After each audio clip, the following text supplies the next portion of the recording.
Bienvenue and welcome to 150 Days of Winter. Hello! 7 screws, 1 plate.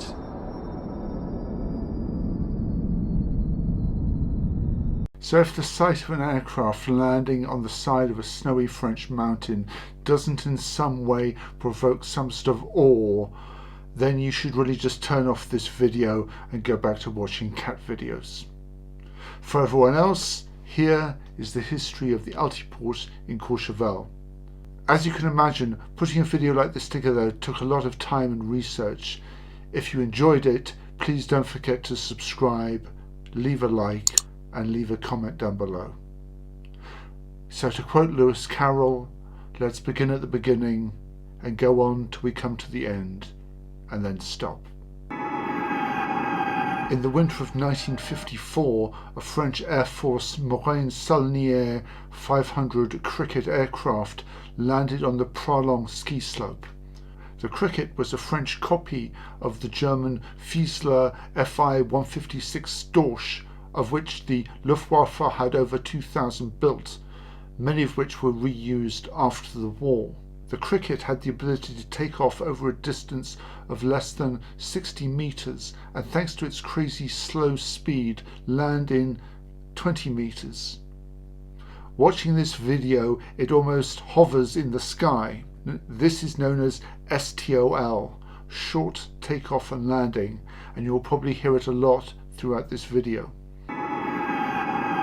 In 1961, the mayor of Courchevel, Michel, approved the building of what we know as the Altiport, which at the time was a simple grass track on a natural relief. In winter, the track was manned by a Robler Caterpillar from the Peace Service. At the time, there was no road access, and all planes used snow skis to land in the winter. Several pilots had already made slope landings when a team of Michel Ziegler and Robert Merlot decided to create an airline, Air Alpes, that dropped off skiers as close as possible to the Alps. After the resorts of Chamonix and Megève refused, they turned to the new and less known resorts of Mirabel and Courchevel, where they would build one small wooden reception chalet and one hangar with an Air Alpes mechanical workshop. But more importantly, a certain Janine Bloch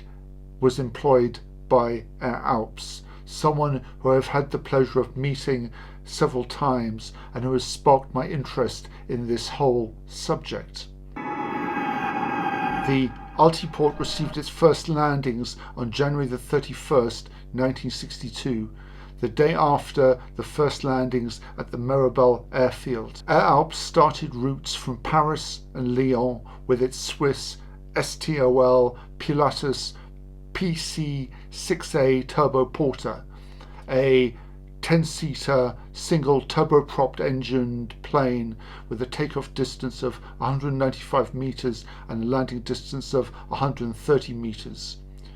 If this plane looks familiar, it is very popular even today with skydiving, and the CIA heavily used them in Laos as seen in the film Air America. Something that is forbidden today is landing of planes and helicopters on the mountains. However, back in the 60s, adventurous skiers could easily access off-piste areas thanks to the Pilatus PC-6A aircraft fitted with skis. Taxis down the short runway, builds up a little speed and gets the plane going at 60 miles an hour.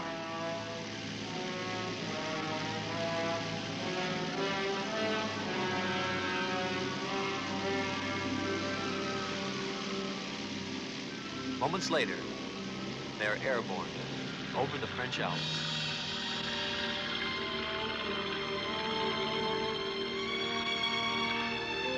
It is always a special thrill to land on an airplane on a snowfield at 11,000 feet. This is no easy task. There are no trees or buildings for the pilot to judge his height off the snow. So carefully, he watches the shadow of the plane.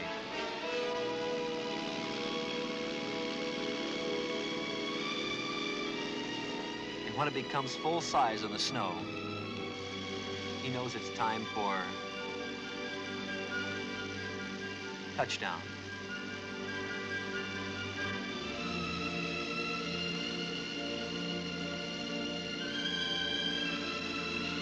In the Dick Barrymore ski film, The Last of the Ski Bums, skiers took off from the Altiport and were dropped off on an opposing mountainside and skied down into the valley.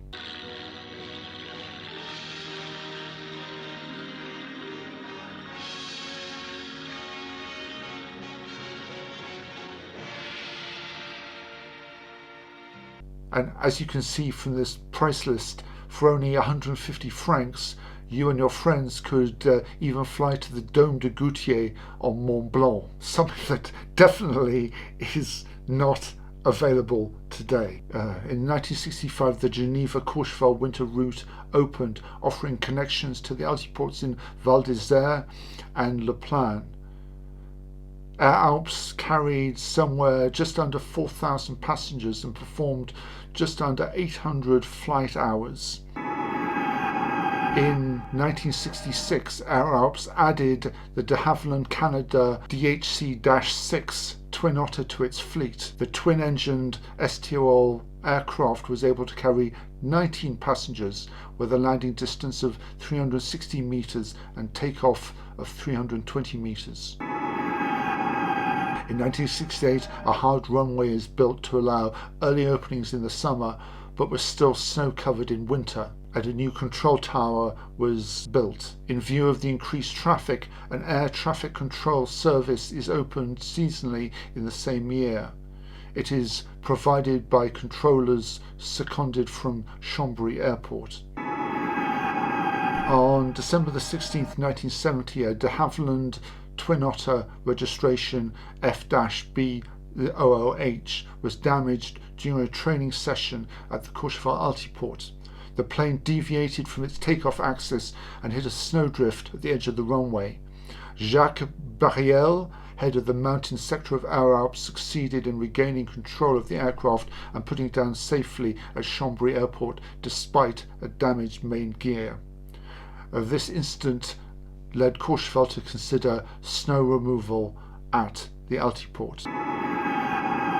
The runway is reprofiled and widened to allow permanent snow removal, but because the flight phases of the Twin Otter with snow skis represent many drawbacks, rough landings on snow and heavy drag while cruising. In 1972, the runway is covered with an anti-slip surface and equipped with an experimental built-in light beacon. After not very conclusive results, these are dismantled. Only daylighting on the runway and a visual approach slope indicator remain. Services by Air Alpes are stopped after it's acquired by TAT, and the prohibition of drop-offs on glaciers with the mountain law of 1985 reduced the number of visitors to the Altiport. Construction of the heliport begins by Monsieur Fresinet, who tragically disappeared during a helicopter accident during a rescue mission on Valmorel Mountain. The 20th of December sees the inaugural flight of the de Haviland Canada -7 from the Tyrolean Airways company, landing on the old runway. This 4-engine pressurized plane with a capacity of over 50 is the largest plane to have landed at Courchevel Altiport. As you can see, the -7 dwarfs anything that lands nowadays. It must have truly been a sight to see and hear this thing land and take off.